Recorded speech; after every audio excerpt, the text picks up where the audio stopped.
Welcome to Chaotic Harmony. My name is John. This is Crystal. I'm Marc. I'm Zoe. We talk about the joys and the challenges of teaching music in the elementary school classroom. We share inspiration, we share struggles, we brainstorm solutions. We would love to have you join us. How do I teach a socially distanced music class with no singing and no instruments? This is the question that I have seen posted over and over again on Facebook and all of the elementary music teacher groups that I'm a part of. Well, friends, listening back to this conversation that we had all the way back in March with Dr. David Frego, when we very first were just dipping our toe in the water of this whole quarantine business, we answered that question. And it's fascinating because we didn't even know that we would need it back then. Dr. David Frego is a Dalcroze Eurhythmics master, and he is also the director of the School of Music for Penn State. And it was such a privilege to catch him over Zoom back in the good old days when me, Zoe, Marc, and John could actually be together around the table in my house recording our podcast. I hope that you enjoy this podcast. If you're listening in 2020, I hope it gives you some hope and some great ideas for some things that you can do in a socially distanced, instrument-free, singing-free classroom that'll get you through this year. And if you're listening to it when times are a little bit more normal, I hope that you can begin to understand the magic that Dalcroze Eurhythmics can bring to your music class. Enjoy and travel back with me back in time. Hi everyone, today we are going to talk about building a culture of movement in your music room. I'm all about that. I know, I'm really excited about it. I had never given much thought to movement before I became an orchestral work teacher. I did not have a good situation to teach movement in my classrooms before, especially when I was on a cart. You know, the kids are all sitting in desks. We did a lot of music history. I'll be honest that when I first started teaching general music, it was a lot of teachers pay teachers, like, let's cut out facts about Mozart and paste them in order and listen to his music while we do it. And then all of my rehearsals were like about the musical that we were putting on for Christmas. So when I first encountered orchestral work and started incorporating movement with the music, it became really clear, this is really important, because then the kids can experience in their body how the music flows. No, it's so fascinating. Same here. When I started teaching music, it was very much more of what we like to call the conservatory approach. Yes. And even when I got my feet into Orff, I was still very reserved about movement. It wasn't really until about my second year or so teaching the Orff style. But then when I started working with my choir, I don't remember the song per se, but we were looking for an emotion to try to evoke how I wanted to sing, because everyone was being very harsh. And I referred back to the Laban movements. Like, guys, I don't want you to punch. I want you to, dab. Okay, gotcha. Yeah. And it just, their voices changed. And then they got it. Exactly. Yeah. Yeah. It's really powerful. And I think that until you experience the magic of it, you can't really understand how important it is. I came back from level 1 and I took every single chair out of my room. My kids almost never have furniture in the room anymore, unless I have a sub. How about you guys? Yeah, I removed all chairs. Yeah. Actually, that's not true. I have the chairs on wheels, and I kind of roll them over. And then with this band, you got to pull them out. Sure, yeah, I have one for orchestra. Overall, I've never had chairs. Marc's next level. Mostly it was just because the classroom I had didn't have chairs when I first took over. So I never wanted them. How do you do the band stuff? Creatively. I didn't really have band in my first. Right. Yeah, right. Yeah, absolutely. No movement. Marching band from day one. Absolutely. That's a very different kind of movement. Yes, it is. Yeah, so we didn't have much classroom furniture when I first started. And then when I first started, we didn't have the VH1 grid yet. Or the Save the Music So you grid. didn't have the instruments. Right. Sure. So, but eventually we got chairs, but they've always lived off to the side. Kids rarely sit in chairs unless we're doing drum circle. And sometimes even then we sit on the floor and do it. I found it's easier for the drum stuff. Just get on a knee. Get the bucket out and just go ham. Yeah. Too much time lost. Pulling chairs. Yeah, I have chairs in my room because we have orchestra, and then we got ukuleles this year, so sometimes we'll do a strumming circle, and we have but now I'm finding that the chairs are distractions and can be problematic because they're so used to not having chairs. Yeah. So I'm yeah. Yeah, I found that too. And I've also encountered the exact opposite problem where when I do movement activities, the kids get a little crazy sometimes.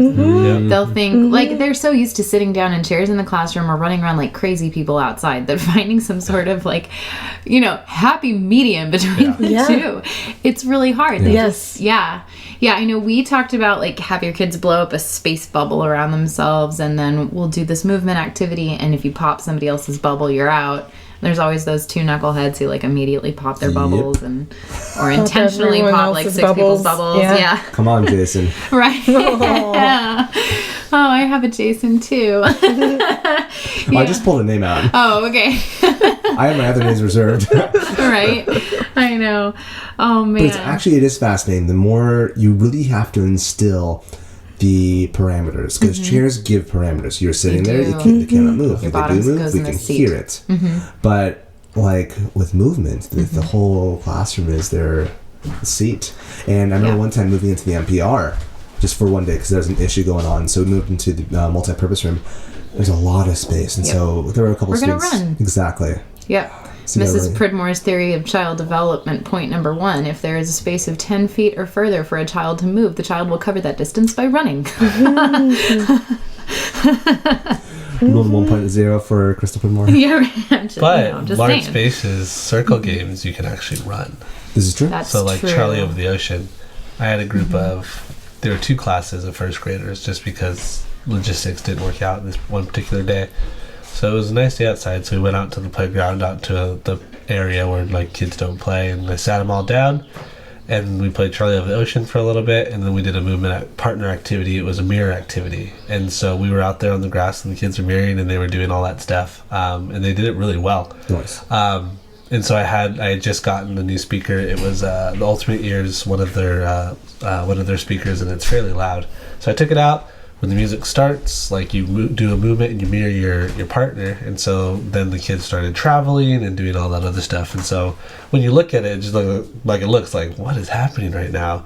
But, like, the kids knew what they were doing, they knew what they were focused on, and it was really cool. It's like to give that just completely open space of a playground, and, like, you could look at that situation like, oh crud, I have two first grade classes. What the heck am I going to do with them? But we went outside and we moved, and it was successful. The kids had fun. They got a chance to move. They sung and got to run around with Charlie Over the Ocean too. So it was successful. Without movement, we would have been a hot mess. You would have been stuck. Hotness. On a nice day, if a class has filled up their sticker chart for behavior, we start music class outside, and in the grass is just the best.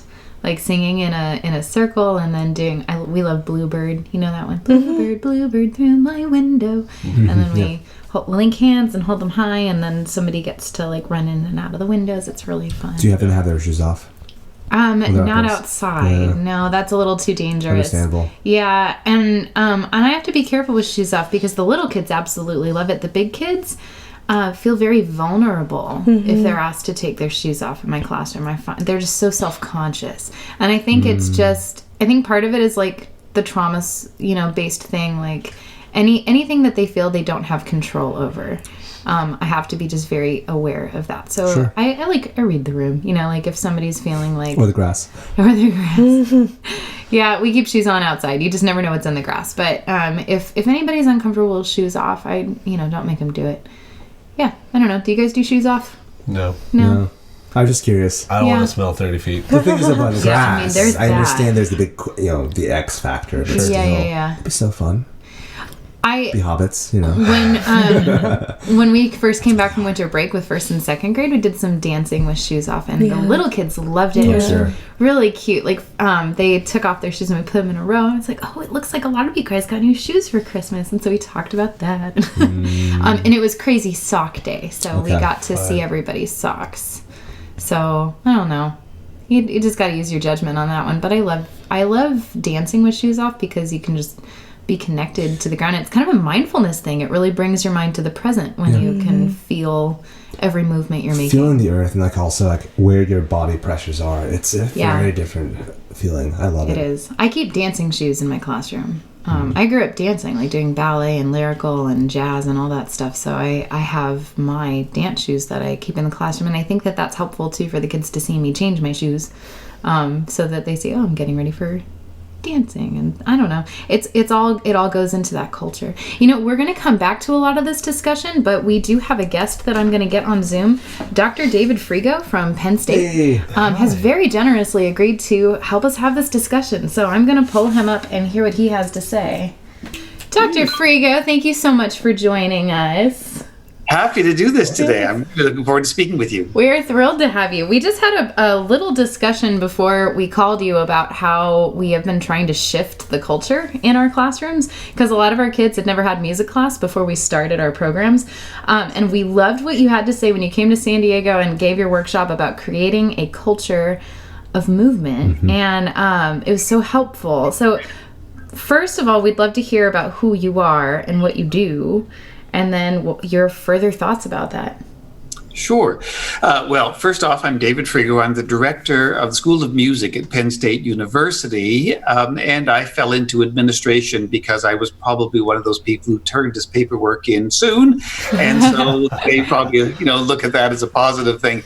But my area of specialty in music education is Dalcroze Eurhythmics, and that is an approach to understanding music through the body. And it is creating this triangle of the brain, the body, and then the spirit of music to really bring it all together. We oftentimes teach this with adults and high school students, but we find that children react to it so readily because they learn by doing. They're kinesthetic learners more than they are readers or more than they are listeners, that they learn by doing. So this was a natural for me. As a child, I had this growing up, and I didn't know it was just music class, but we took our shoes off when we went into the music room, and we moved around the whole time and just loved everything we did. And later, when I was teaching, I had this experience of Dalcroze, and I said, to somebody beside me, I've done this before. I know this. And it just caused me to seek it out and to find how it works and how we can apply it in different populations.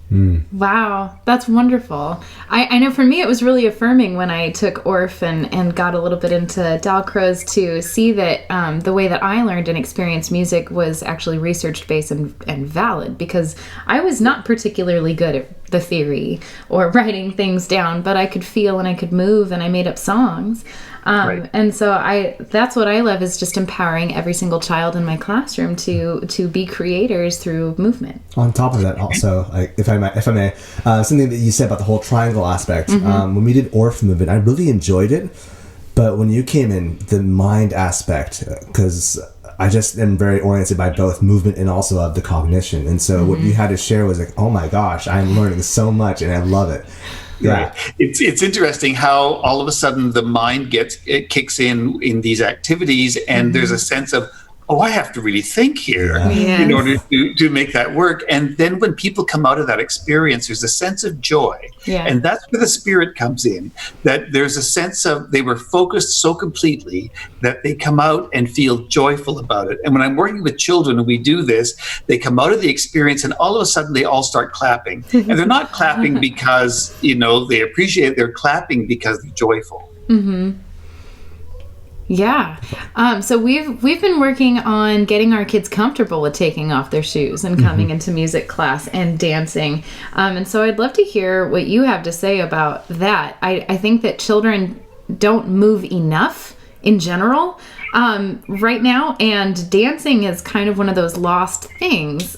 So little kids easily do it, but we're trying to convince, 4th, 5th, and 6th graders that moving to music is a good idea. Do you have any ideas for people who are kind of in that boat?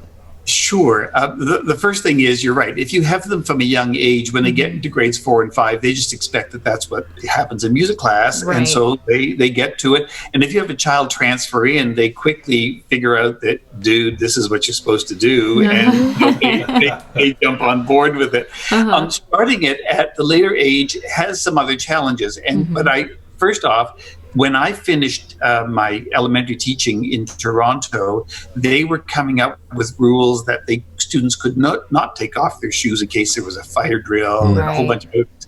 So I had to make some adjustments to it, but I still was working on a hardwood floor that we could do it. They just couldn't have any noisy shoes, that clicked or anything on the floor as they did that. So you may have some pushback at some point about shoes and what they can wear. Yeah. I have a new doctoral student. I had her when I was at Texas as a master's student, and she's been teaching for over 8 years now, and now she's working on her PhD.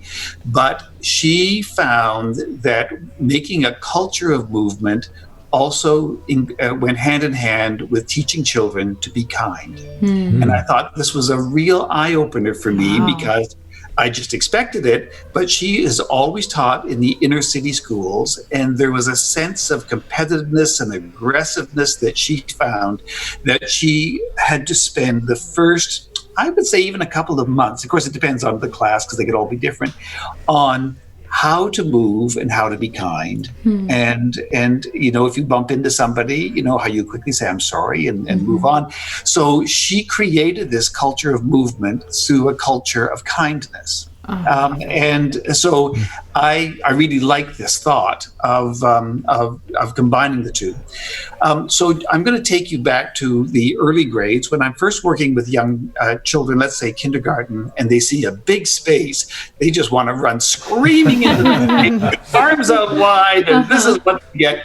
So I start with hula hoops on the floor, and everybody is at a hula hoop, and they learn some directions of inside, outside, around, 1 foot in, 1 foot out. So they have all of these things that they can do with movement and with direction of what they're doing, and then they change and move to a new hula hoop. And so gradually they start to expand their concept of space. Okay. And so we start with a limited space, and then we move on to a larger sense of space in the room that they can move around. Eventually, I would say within 3 months that we're doing something, and then with the cue, they have to just move to another hula hoop. And there could be more than one person at that hula hoop, and that's okay. Then they move again, and they move again. So they then start to think ahead to where they're moving rather than reacting and then bumping into somebody. Oh, wow. It's fascinating. You say that, or your colleague says, both of you say, that movement is tied in with kindness, when for me, it's so... the first thing I think about the inverse is competitiveness from sports, which my school is very sports heavy, and it's funny how movement can either go towards the competitiveness or kindness depending on how you teach it. Right, it is. Yeah. Now it's interesting because I see things that have to do with, let's say, folk dance that leans on the kindness side. But things that move, and of course, we always call the activities we're doing games. And the moment you think that it's a game, then there's a winner and a loser, and they always learn pretty quickly that we're all winners in this game that we're doing. But I still am emphasizing that idea of we all come out of this with joy. And so that's one of the things that my doctoral student is writing about now in her dissertation, is the idea of let's teach with kindness and see, where this leads us. Yeah, and when we're talking folk dance, then that is connectedness to each other as well, not just dancing in your own little bubble. So something that I seem to forget every year when I come in and I get my brand new batch of kindergartners is that very small children cannot dance without laughing uncontrollably, and it's adorable and it's maddening. So any thoughts on that? Sure. And you know what? I don't want to discourage the laughing. I don't want to discourage it. So it's got to happen. And they'll get giggled and all sorts of things. But eventually there's sometimes to say, okay, now you're going to feel like you need to laugh and you need to hold it in. You need to hold it in to do it. It's funny. I always did a game with kindergarten class where I'll say, okay, we're going to have a big celebration, but only if you don't laugh. And then I tell the story and I throw the word underwear into the story. Well, the moment you say that word, it's wow! You have this party to do. So I'm teaching them this idea of keeping it in, and then I'll throw the word underwear out again. Oh, that's so funny. So they eventually get the idea that they can hold it. It's almost like flooding the situation, in order to. Oh, I love that. I don't think I could deliver that story without laughing. Probably not. So it is okay, but I don't know if I told the group that I worked with, where you were in there, when I first started doing movement with young children, I do stop and go games. And so when I do go, they get to walk anywhere in the room. When I say stop, they stop. And there are two things I have to do right away. I teach stop within 2 seconds of go, so they understand that they don't just keep wandering around, they have to stop. And the second part is they have to learn, if you stop and fall down because they want to stop and get a bit silly and go stand on one foot and fall down, then you got to sit out 2 turns. So they go over to the side for 2. They're ready. They want to come back. So I would say it's a quick prep into teaching how to move safely and how not to waste time in the stop and go activity to do that. So I'm doing it with the drum, and I'm tapping on the drum, and they're moving away. Then eventually I could take it to a keyboard. But the idea, then I'm changing the speed. So I could be tapping very fast, and so their little legs are moving quickly, or I could be tapping very slowly, but I'm using metaphors too, saying you're giants, you're bumblebees, you're doing things, and so they start to react that way as they're doing it. So I've never met a child who doesn't like this way of learning. So if I have to call on them to sit out for a couple of times, they're okay with it. I mean, they realize it, they made that mistake, but they want to come back in. So it's just a quick a training to do that. And it's the same with boys or girls. And it could even be an accident that they fell down, but that's okay. It's just 2 times. Right. They get to come back. Did I drift off topic there? No. All of it is very relevant. It was wonderful. Yeah, it is. And also, if you do, we're absorbing so much. I know. Yeah, we will take whatever you throw at us. Even underwear. Just throw underwear at us. Underwear. I wanted to circle back a little bit to talking about how the Dalcroze Eurhythmics addresses theory, because it is wonderful. It helps you understand how music flows into itself, and also my brain hurt so much by the time you were done with us. It hurt so good. All that solfege, and yet it was accessible in a way that I hadn't really understood before. So how is it that we're able to teach theory and sequencing and move and have so much fun all at once? And I don't know. I would love to hear you talk about that. It's interesting because here at Penn State, I don't have an official teaching role. I'm good at bossing people around, but I don't believe that for a second. You trick them into it. I do insert myself into the theory and oral skills classes. Okay. So that means I find out what it is that they're working on. It could be, secondary dominance or something. And so I come into the class and the instructors are there, but I'm showing how it's done through movement. And it's interesting, when I'm working with college students, the eyes light up to say, I've been struggling with this concept, I've been struggling, and all of a sudden I get it. And it's because that there could be primarily kinesthetic learners in doing this.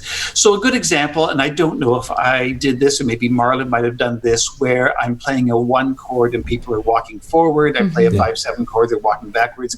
I play a 4 chord, they're walking sideways. I play a 6 chord, they're walking in a circle. But then I can get into a 2 chord and a secondary dominant that resolves, and they're all doing different things with this. And what's happening is they're learning that the body reacts before the brain figures out what chord it is. If that makes sense. Yes. So you're doing all this activity, and your body, you hear it, of course, but your body reacts to it. And as you're moving backwards, you're thinking, oh yeah, because that's a dominant 7th chord, I'm moving backwards. So it's playing catch up, and it's just like this for the students as well. They're doing it. Now it's interesting, some people may get it faster and others may follow. That means that a student gets it and is starting to go backwards. Somebody else may see them going backwards and thinking, oh, that's what I should be doing. And so they're learning it the other way. Does that make sense? They're learning it backwards. But they learn the visual way first, and then the body kicks in. So it is just fine to use multiple modalities to learn the activity. Now we also do solfege with this, where they're stepping the scale and singing it. There has been some research, but not enough to really tie it down, that children understand scales stronger if they're seeing it forward and backwards. Now we need to do a lot more of that, and so I'll be waiting to see how that goes. An idea I think in the ORF approach too, when they physicalize it, they're using the Kerwin hand signs. Am I correct? Yes. Yeah. Yeah. Now, we could certainly do that as well if we're limited for space, but oftentimes children perceive pitch on this forward-backwards continuum. I made a mistake when I was early teaching, and I put down a staff on the floor, and they looked so awkward because they kept staring down at their feet, bent over, trying to hit this staff exactly where it was. Right. Yeah. And it was so musical. I was telling people it reminded me of the monks on the Monty Python. They're both Bam. hitting the head with it. So it looked like, so I took away that and had them perceive where the whole tone, where the semitones were, and how to move through them. And to make it musical. The other thing here I think is very interesting is I find that children sing more musically when they're moving than if they're just sitting down and belting out the solfege. It is an odd thing, and I'm sure we all had it in our sight screaming class where we're trying to be accurate and just belting out the notes, but not feeling the music to it. So when the body's moving, it is that sense of a musical sound that comes out. Because I think, certainly in the Dalcroze world, everything we do must be musical. Wow. I have a question, Dr. Frego. So I was really inspired by your piano playing. It really reminded me of like John Cage and Merce Cunningham, how it was just so connected. And so I've been trying to like do movement activities and starting with a drum. But one challenge that I face is like as soon as I distance myself from like the movement itself, if I'm moving, because my keyboard is on a desk, if I go behind the desk to the keyboard, then I've lost the attention, or like that's when things start to fall apart. So I'm wondering like what are some ways to like prepare that proximity from teacher to student? Sure. First off, just talking about movement and using a drum, oftentimes if you're in the room with them and you start to move yourself, all of a sudden you become the Pied Piper and they're lining up behind you. And if they don't do that, they start going counterclockwise and then getting closer and closer as if they're going to go down the sink, in the sink. So there are some cues you need to give them. And so I use the thing about you're in the city, let's go out to the country. So they go out to the sides of the room and then they come back in. And I could put some people in the country and some people in the city and be moving them around in that sense. So they're not all clustered together. Because if I have a piano or a keyboard in a corner of the room or at a desk, I can't see everybody. Right. And so that's where I'm trying to move it around.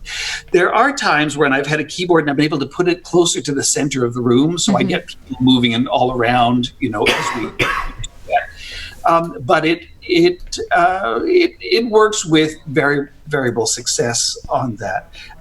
I do similar to what you're saying. I do the drum, but then I take it to the keyboard because the drum is percussive, and while the keyboard's a percussive instrument, it's melodic, and they react differently to a melodic cue. And so it works very well for them to use it.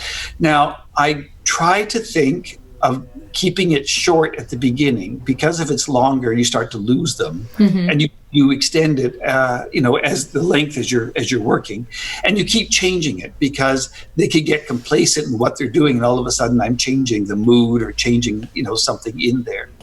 When we teach the 1 week training classes, everybody gets an hour of piano improvisation a day, and we really start with you've never seen a piano before. It's 88 keys to developing into now you can play for walking and running and jumping and skipping and sliding, all those things.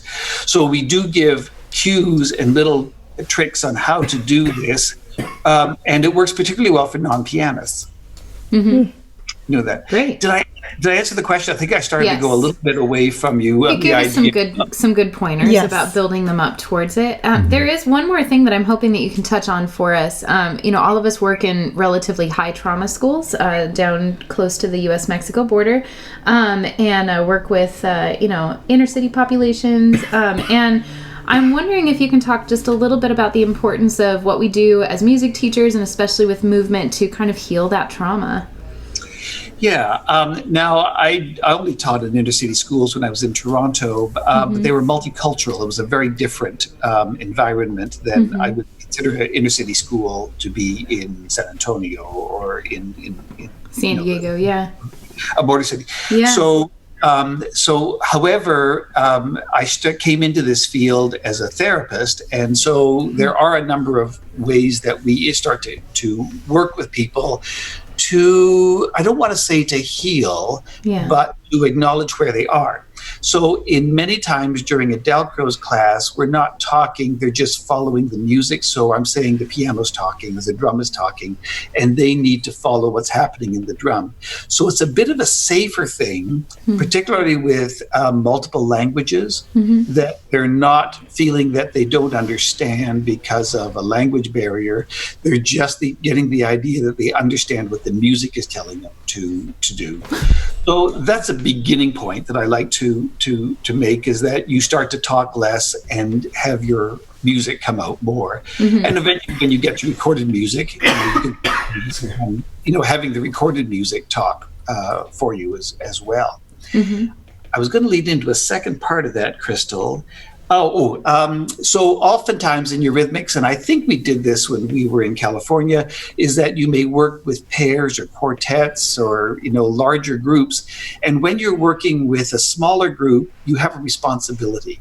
And so you have that sense of, this is my job and I'm going to do it the best I can in order for this to work out. When it gets to a larger group, you feel like you're a cog in this thing. When it's a full group, sometimes people back away because they feel like I'm not needed, I won't be seen, I won't be noticed. So when I'm doing younger children, or if I'm working with children who are experiencing a lot of trauma in the home or otherwise, I work with pairs. We don't get to have smaller classes, but we get to have larger classes when we're in pairs. So a good example is, I have a 4-beat pattern. One person is holding a hand drum, and the partner gets to tap it on certain beats. So the person holding the hand drum gets to tap on beat 1 only. We're meter of 4/4. The other person gets to tap on beat 3. So they know that it's going to be 1, 2, 3, 4, 1, 2, 3. So they've got that. They work it out. Now I'm going to say trade drums. So now the other person has 1, the other hold the drum. But then I'm going to say, now I'm going to get you to walk slowly around the room. So now you have to negotiate space while one person is playing on 1 and the other person is playing on 3. So now it's a movement plastique that they're starting to feel it. Then I get into syncopation. You get to tap on the and of 3.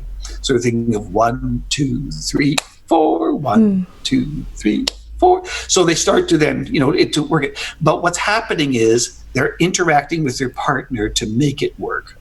They're working to come up with this, and it may start like an easy thing, but then I'm adding more complications to it, where they have to, as someone said, make their brain hurt. To make them focus and make them work that way. Does that make sense? It does, and that creates that culture of collaboration and that culture of kindness, and that makes perfect sense. We didn't bring elastics to, or did we? We did. We all have bags of pantyhose now. Oftentimes there are rules about lack of touch and not touching other people to do that. Now, when you have these elastics, it's okay because you're 4 to 6 feet apart from each other, and you start to feel the tension and relaxation of your partners as you're doing that. So it has another side effect. Well, we never teach, tension and relaxation or accelerando and rubato in elementary, but if they start to feel it, when we do get to teach it in upper or middle school, they know it, they feel it, and know how that works. So we're teaching this, but it's an emotional connection. They feel connected to the other person emotionally, and so then it transfers into, then to a music concept as well. I love that.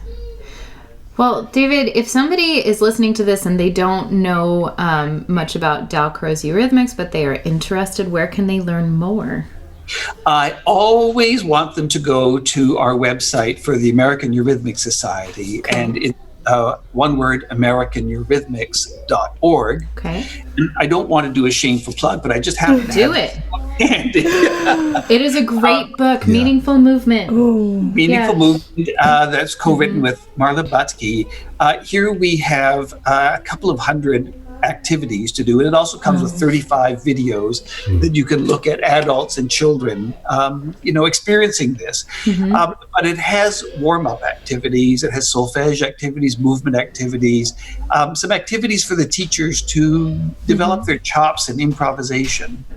And then there's a suggestion of recordings, both classical and some jazz, world music, and pop that they can use for movement activities in order to develop success. Yeah, it's really well sequenced too. I'm throwing the activities at my kids, and they're able to take it in bite-sized bits, and it's making a big difference. So thank you for You're that. welcome.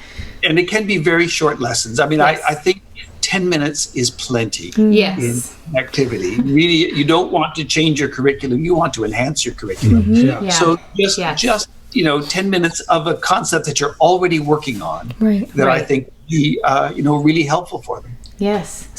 Thank you so much. We really appreciate you taking the time This to is talk to great. us. Yeah. Do this. Yeah. Yay. Also- Good. Well, I hope we can have a second chance of doing this, or that you might even invite my teaching colleague to help you Yeah, with Marla. Yeah, we would love to talk to Marla too. So thank you so much, you. David. You're welcome. I hope this helped. It did tremendously. Thank you so much, and have a wonderful day. Thank you. Bye now. Okay, bye. Mute him.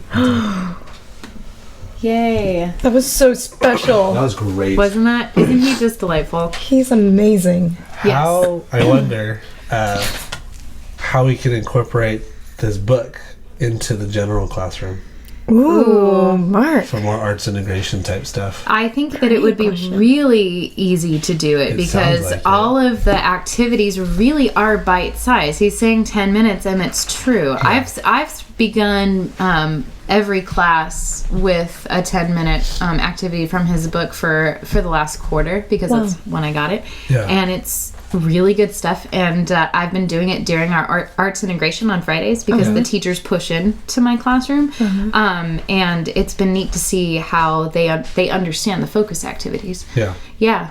Or even presented as one of those things like you need to move in your classroom. Here are concepts that you can use and try to weave in, if anything, like what you're learning, whether it's a standalone piece or if it's weaved into that arts integration instead of arts as curriculum. Just because, like you said, like kids just don't move as much in the general classroom. Like they're sitting, and like their movement is to get up and to get some water. Yeah. Like, Yeah. and that's Or go to the not right. And then you have those kids every day, like 45 times a day, they have to go to the bathroom. It's just because they're not moving. And so I need to get his book. I know, I want it so badly. It's really good. We'll put it in the link below, like We in the show will. notes. Yes. Yeah, you guys are welcome to go through it. I have it upstairs. Mark, your Yes. comment reminded me of a training that I went to with the ILT, the instructional leadership team at my school. Yeah. We went to Montgomery High School, Hey. and right by Finney. And it was a whole day of like instructional strategies, classroom management things, and a lot was focused on collaboration, but a lot of it was at your table. So any opportunity, because there were quite a few where we got up and walked around the room, people were so relieved. Yeah. They were like, we're so Yeah. tired of sitting. Yes. I wonder, and maybe it's through Dalcroze Eurhythmics, like how can we make teacher professional development not suck? Because like I was talking with some colleagues. I went to an arts leadership team training a few weeks ago, and I was talking to the colleagues, and like, as a music teacher, our professional developments are so fun because we're actually doing the stuff. Right. Whereas a general education teacher, their professional developments are sitting down looking at PowerPoints with, maybe some chocolate in front of you, and like that's the highlight, is that little piece of Snickers. Yeah. But like, how can there has to be a better way to be able to translate that information. Well, and then there has to be a better way to model how to disseminate that information, Yeah. because every single book about best teacher practices is don't make your kids sit down and listen Right. all day, and then you learn it by sitting down and listening all day. Right. Yeah. John? One thing that we do in the morning, the Monday mornings, we have this morning, Monday Scrum pretty much, where we all get together. There's a whole, the teachers lead some sort of activities to help motivate through the week. And a lot of times it's kind of just the conversation. It's conversation, whatnot. Usually, so sometimes they have something creative, but whenever I do it or whenever like my dance teacher leads it, they just try to integrate something with movement music. It always goes smoothly because it's interactive, and I would love to see how that would work for professional development. It's hard because direct instruction is the quickest way to get stuff through. But is it? Well, I just think it requires a little creative thinking. Yeah. I mean, it's like our Orphan Dalcroze workshops. It's like you have notes, they're for later. We're going to give you, we're going to experience a bit of this lesson. And then it's up to you to read through the process after we're finished. And I think that like helps more with teacher buy-in though, because if they're actually experiencing what the kids are going to experience, like they're going to want to offer that to the kids. But like, I didn't say anything about retention. It's all about the quickest way to get information through. So I agree. I mean, you might have said the information out loud, but it's not going to stick. This is very true. Exactly. So how can that'd be great to see someone integrate it for general ed teachers that is more artistically done. We had like talking about this whole concept of like doing and then sitting and watching. We had a family arts night in September, I believe, and we have an outside partner that we work with, and one of the projects that was at the family arts night was bookmaking. And so they had printed out some stuff, and like you got to make a book and whatnot.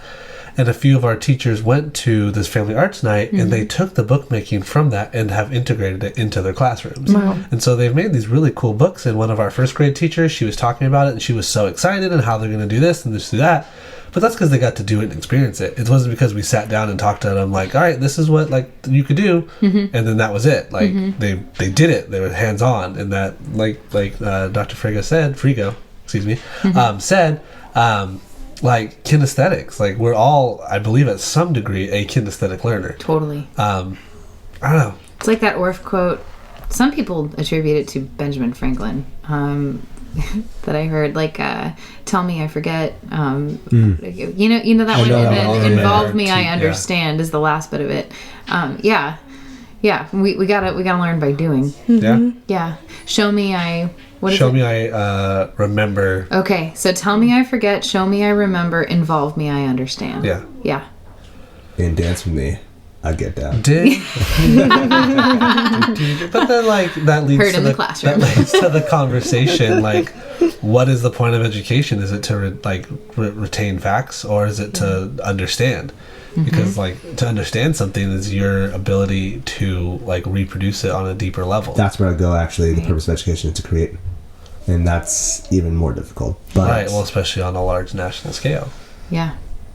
We're going to enter topics that are that is beyond the scope of this conversation. Someone asked me once, like, if you could have one thing, like, what would be your I don't remember exactly how it was framed, but like to change like education in America. Because like I think as teachers, many of us, I won't say all of us because that's a blanket statement, but there are many of us who find our system broken and find it like frustrating, and it needs to change.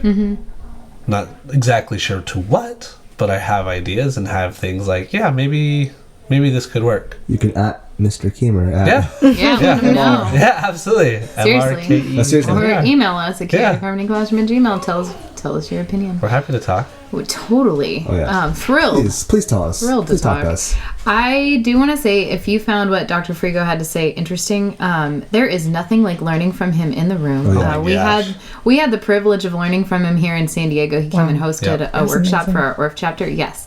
And then I got to learn from both Dr. Frego and his partner Marla Butke, his teaching partner at CASMEC, the California All-State Music Educators Conference, and the two of them together are like, Fuego? Oh my goodness, they're fire. And it was really incredible. So there's nothing like learning from these dynamic, energetic people. Yeah, if you're just listening right now, you just got a vertical slice of what it actually was. As we talked about, like there's a huge difference between just giving the instruction versus doing it. Yeah, and it was Dude, the whole solfege movement thing, like I struggled so much, but like towards the end, I was like, oh my gosh, this is so cool. And then like you really do feel and notice those whole tones and semitones and stuff. So I was like, oh my god, it was fun. It was a lot of fun. I came out of that workshop a better musician. Yeah, it was cool. Yeah.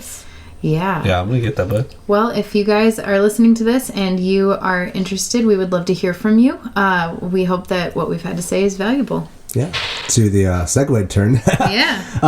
Thank you so much, guys, for listening. And you've been with us for a long time. We deeply appreciate it. Please make sure that we have a wider audience to create a bigger community. Send us a review on iTunes or any podcast app that you use. Be honest, 5 or 1 stars, but we'll take it. 5 stars only. 5 stars only. Be honest, and we really want to hear what you have to say. Also, you can email us at chaoticharmonyclassroom@gmail.com. Boom. Okay. I want to take a quick break and thank my husband Bryan, who's been working behind the scenes producing these episodes every week on all of the platforms and on time. But you need to know that he is first a financial planner for Mission Trails Financial. Mission Trails Financial is a partner that seeks to guide clients in the journey to financial success. They believe that people need a financial advisor that aims to provide strategies for success. Mission Trails Financial helps people navigate investments, tax planning, and insurance. Imagine working with an advisor who isn't tied to specific brands. Mission Trails Financial has a fiduciary responsibility to act in the best interests of their clients by providing independent, objective advice. Their mission is to help clients accomplish their financial goals. As Joe Vitale once said, a goal should scare you a little and excite you a lot. Do yourself a favor and set up a time to chat with Mission Trails Financial. Visit www.missiontrailsfinancial.com or call 619-419-0238 to schedule a call. You'll be glad you did. We believe that leaning on professionals is how we get ahead. Check out the program notes for more information. Hey, I have a spiccato. I brought bunny erasers. They're so Aren't they so Oh my fun? gosh. I love all the Easter stuff right now in the dollar Nice. store. These bunnies are so much fun. So they're little erasers. They're like an inch, and they have giant heads and little pointy ears. Yeah. Yeah. What do you guys think? How would you use bunnies? I can tell you what I've been doing with them if you want. Yes, please. Yeah. Every season I find a little collection of something. So I just got done using leprechaun gold, and now I'm using bunnies. And I put a handful in my pocket, and when I catch kids being super good in music class, I give them one, and then they can either keep it if they like it, or they can trade it for an all-star, which is like a raffle ticket where we catch kids being good, and then Nice.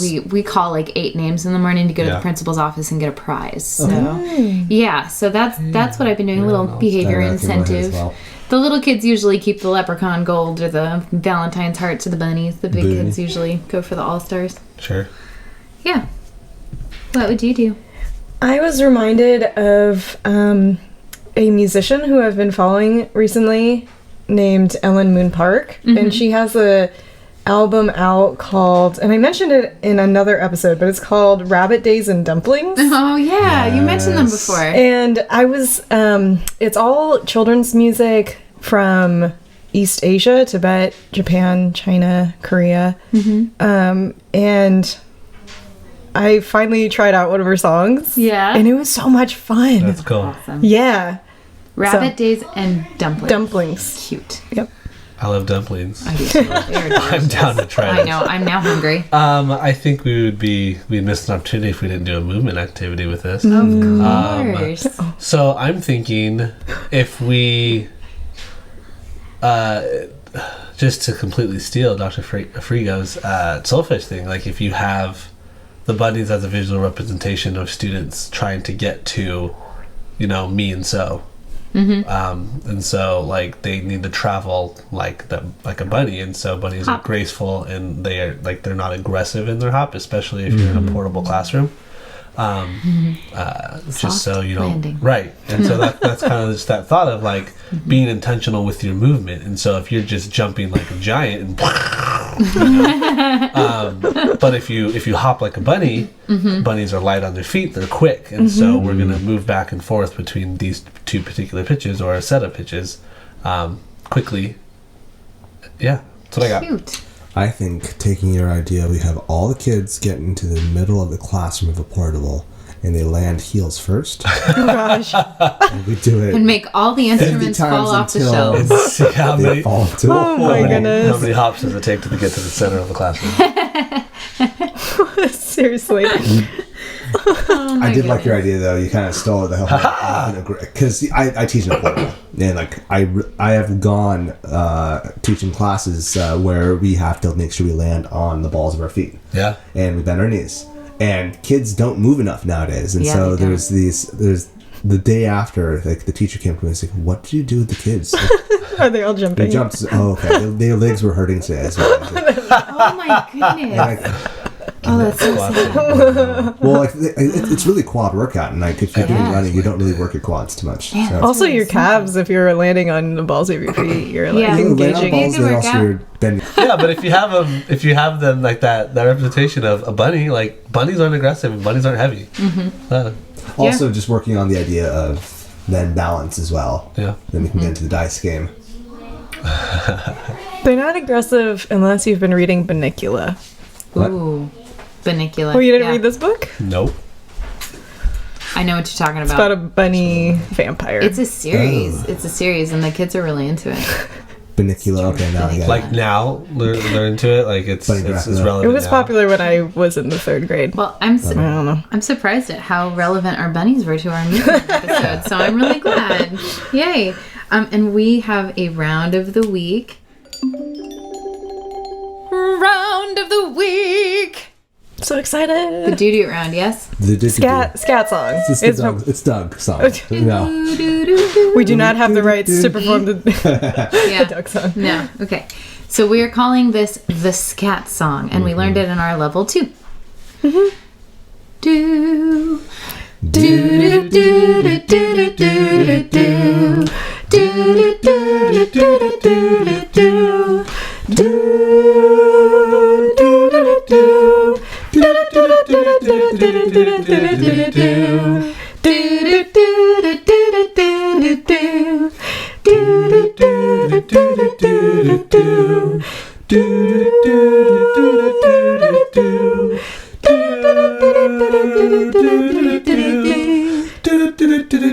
do do do do And there is movement. That was an awesome ending. There's movement to go with it. Mm-hmm. That's So actually you how we kind of learned it. scooch to the right, through do do do do do do do do, then scooch to the left, do do do do do do do, jazz hands up, do, spin around, do do do do, jazz hands down, do do do do do do do do do do. Like the whole idea, like It's like dabbing Yeah. on the way down. Yeah. Paint. Yeah, Painting them. paint dabbing, Paints. not kid dabbing. What? When is so that cringy trend now. gonna die? It just won't go I away. think it's not cool anymore. I had a kid the other day. It was like, "Oh, you still play Fortnite?" And it's like, "Whoa, we're not making fun of people for what they still like, but I guess Fortnite's No, it's not. I know, it's all not. on the outs. No, it's not. It's true. It's So we can still- start playing as teachers. I mean, you can. People, those kids are just gonna be like, Now the whole That's rage is all. TikTok. I know. always and forever. It's okay. We can't keep up with these kids. Thanks for joining us, you But guys. before we head out, Zoe, question: where can people find you on the interwebs? You can find me at Miss Kumagai. You can find me at Fanny Rappa. You can find me at Mr. Keehmer. You can find me at Mr. Seligman, MrSeligman, on either Twitter or Instagram. I don't know if David has a... If he has social media, we'll link it below. Yeah, we will. And We'll link go them to below in the notes. AmericanEurythmics.org to learn more about his work and the work of the American Eurythmics And Society. Meaningful Movement was his book. Yes, Along Meaningful with- Movement by David Frego and Marla Butke, There it and it is a gold mine of Exactly. wonderful information. But also you You can should all contact get it. us at CH Classroom on either Twitter, Instagram, also Facebook. But as mentioned before, you can email us at chaoticharmonyclassroom@gmail.com. Please talk to us. We would love to talk to you. Please talk Thanks, to you us. guys. Be Keep kind. Be kind. kind. Create a culture of kindness in your classroom. Be well. Bye. Bye. The Chaotic Harmony podcast is a joint project between Crystal Pridmore, Jonathan Seligman, Zoe Kumagai, and Marc Keehmer. You can find us online at chaoticharmonyclassroom.com. You can email us at chaoticharmonyclassroom@gmail and let us know what you think. Give us feedback about what you would like to hear in future episodes. We're on all the socials. Find us on facebook.com/chaoticharmonyclassroom.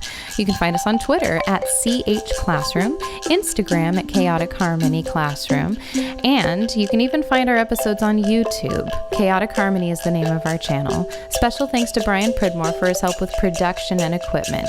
www.pridmoria.com.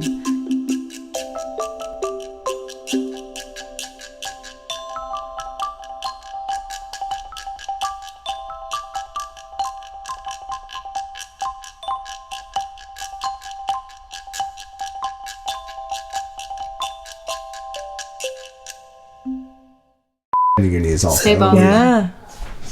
Nothing. Oh my gosh. I'm sorry. Is that why we have so many bunnies, Crystal? Crystal. Yeah, but if you have